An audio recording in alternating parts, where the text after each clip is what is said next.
Muchas gracias y un fuerte abrazo a toda la audiencia en Neuquén. Qué gusto. Carlos, bueno, contanos cuál es el panorama en Perú. La gente por ahí, acá en la Argentina, imagínate, sumida en lo que tiene que ver con el coronavirus, quizás con los propios problemas que tiene el país, no está bien al tanto de todo lo que ha pasado en Perú en los últimos días. Contanos un poco.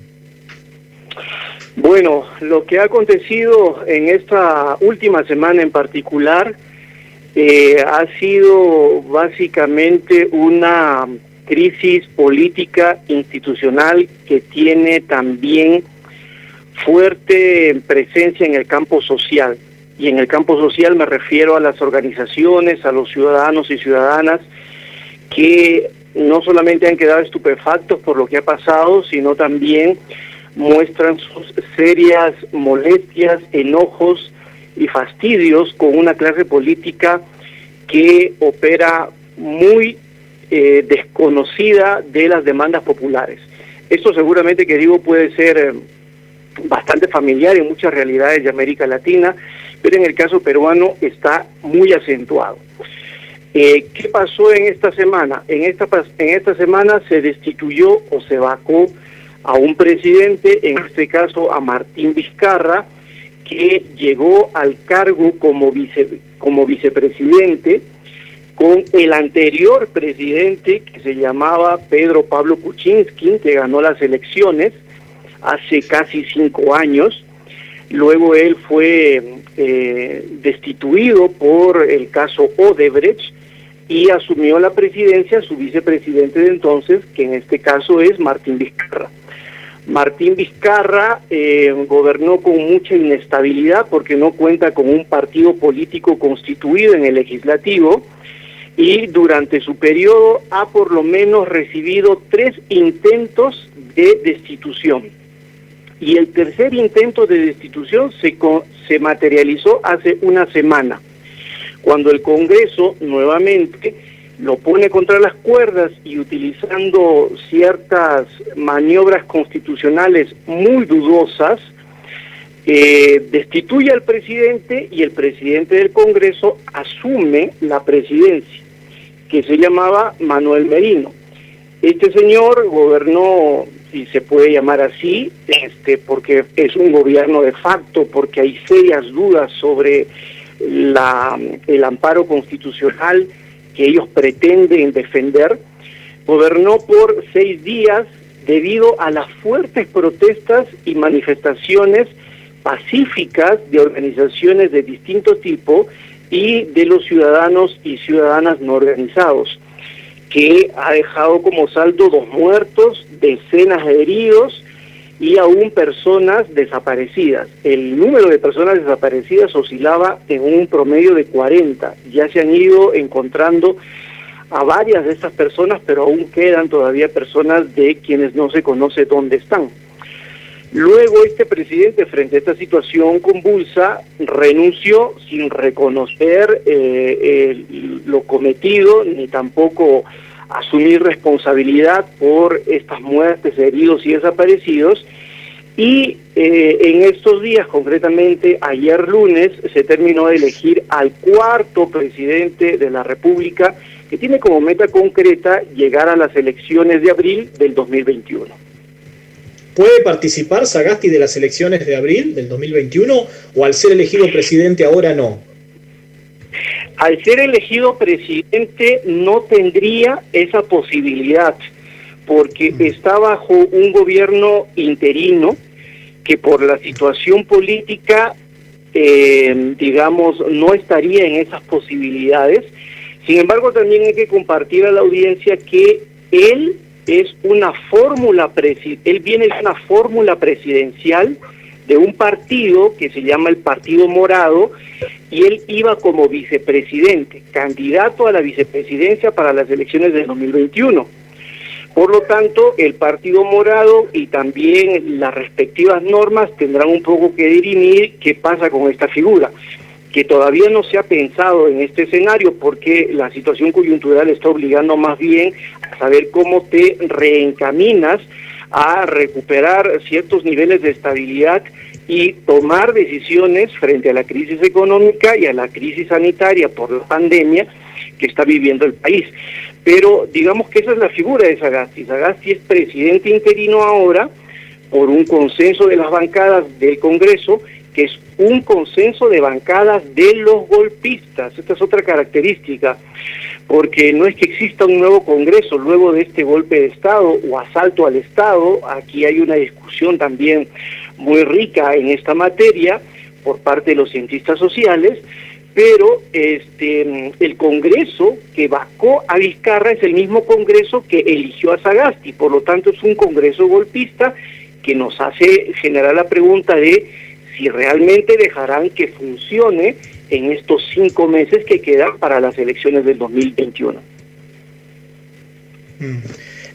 Cuando vos hablas, Carlos, el recuerdo para nosotros es la Argentina en el 2001, ¿no? ¿Cuántas cosas similares que hay? La cantidad de presidentes, la gente en las calles, el saldo trágico, muchas cosas lamentablemente recuerdan a lo que pasó aquí en la Argentina en el 2001, más allá de las diferencias propias, ¿no? Del paso del tiempo y de la situación de cada país.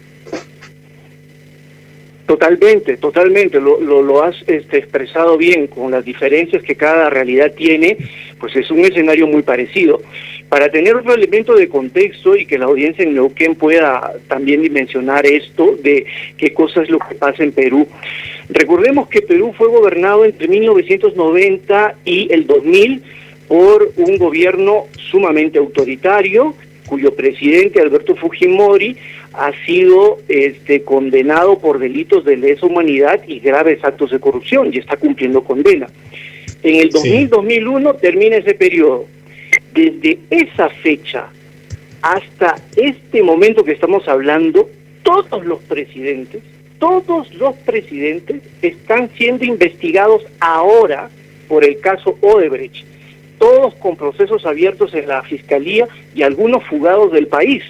Por eso es que la situación de ahora, con esta seria inestabilidad que ha originado el Congreso, pues tiene todo un contexto que nos evidencia una fragilidad democrática, porque la confianza en los partidos políticos, en los gobernantes, tengan o no partido, está sumamente devaluada. Y otro elemento adicional que hemos estado viendo, por ejemplo, con mayor nitidez en estos últimos días, el Congreso actual es tan reflejo de que la condición de la política está tan venida a menos, que el valor de la palabra ya no tiene sentido. Y voy a poner un ejemplo. Vos y yo que estamos hablando, supongamos que somos políticos. Como todo político, cuando tenemos que hacer alguna votación, tenemos derecho a conversar y llegar a consensos para saber si sumamos votos o no. Tú me dices, Carlos, vamos a votar por esta ley por X o Y razones.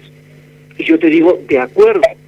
Llega el momento de la votación y yo te digo, estoy en contra, y voto en contra. Tú te quedas sorprendido y dices, bueno, pero hemos conversado, hemos llegado a unos acuerdos mínimos. Ya, ese ejemplo que les estoy colocando, llévenlo a la generalidad extrema. Todos los congresistas no tienen una palabra para sostener, porque no saben realmente si lo que te dicen de la boca para afuera, cuando llegue el momento de la votación, lo van a mantener. Y ahí es donde entran todos los grados de que prioriza sus intereses, o de repente le pueden hacer caso a la bancada, o de repente desconocen a la bancada y después votan por su propio derecho individual. Y es todo tan convulso, raro, la palabra está tan diluida que finalmente no se termina de materializar. Entonces, claro, tú dices, bueno, si esa ha sido la tónica en estos últimos años, la pregunta es si se mantiene ese mismo espíritu o esa misma cultura política en los próximos 5 meses. ¿Le dejarán gobernar realmente a este presidente, el cuarto electo, luego de esta convulsión que hemos vivido? Esa es la interrogante. Además, todo esto, Carlos, llega en un momento donde estamos todos atravesando el coronavirus, pero sabemos que la situación allí en Perú ha sido por demás complicada también, ¿no? Con el incremento de casos y las personas fallecidas. Totalmente. Y hay una demanda exigente sobre el tema. Está de más ya agregarlo. Ustedes pueden revisar las cifras que una universidad en Estados Unidos monitorea según los reportes de las distintas entidades estatales de salud. El Perú realmente está con una incidencia muy agresiva del coronavirus por el número de muertes por millón de habitantes. Es realmente preocupante, estamos entre los primeros lugares en la región y entre los primeros lugares en el mundo. Entonces hay una situación de afección sanitaria galopante, hay una crisis económica que golpea a muchos países en América Latina y el Perú no es la excepción, y a eso una tercera crisis que viene a ser la crisis política institucional, y a eso súmale el hartazgo de la población de que realmente no encuentra satisfacción de sus demandas.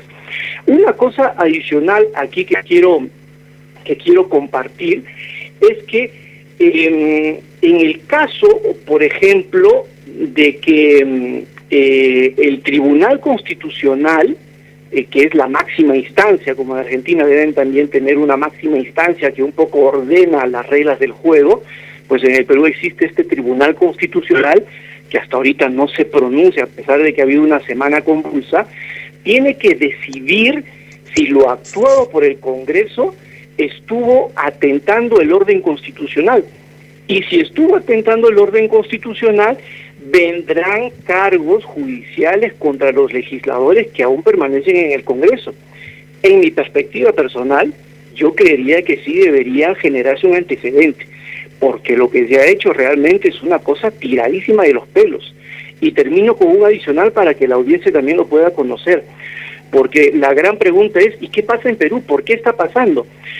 Porque más fácil es, estimados oyentes, más fácil es imaginarse una figura política robusta, ¿no?, que canalice todas las demandas, que exista cierta injerencia del extranjero, de ciertas potencias, y vemos a esta figura que está intentando abrirse camino en la vida política, y sabemos entonces que hay un personaje que está un poco trasladando todas esas demandas para poder materializarlas en medio de un statu quo difícil. Eso no figura en el Perú. Por eso es que es difícil comprenderlo y decir, bueno, ¿quién es ese personaje alternativo que está seguramente impidiendo su avance por las otras fuerzas que son empresariales o la vieja clase política? No hay esa figura en el Perú. Lo que hay es una disolución o una cosa ya diluida de la política, donde la palabra ya no tiene valor, no tiene ningún significado. Yo puedo hoy desobedecer a mi jefe de bancada, después desafiliarme, después cambiarme a otro partido, de la misma manera como cambias monedas o como compras alguna cosa en el mercado. Tan devaluada está que realmente es un caso de estudio en la región por el grado en que no hay ni siquiera condiciones mínimas para poder establecer acuerdos políticos.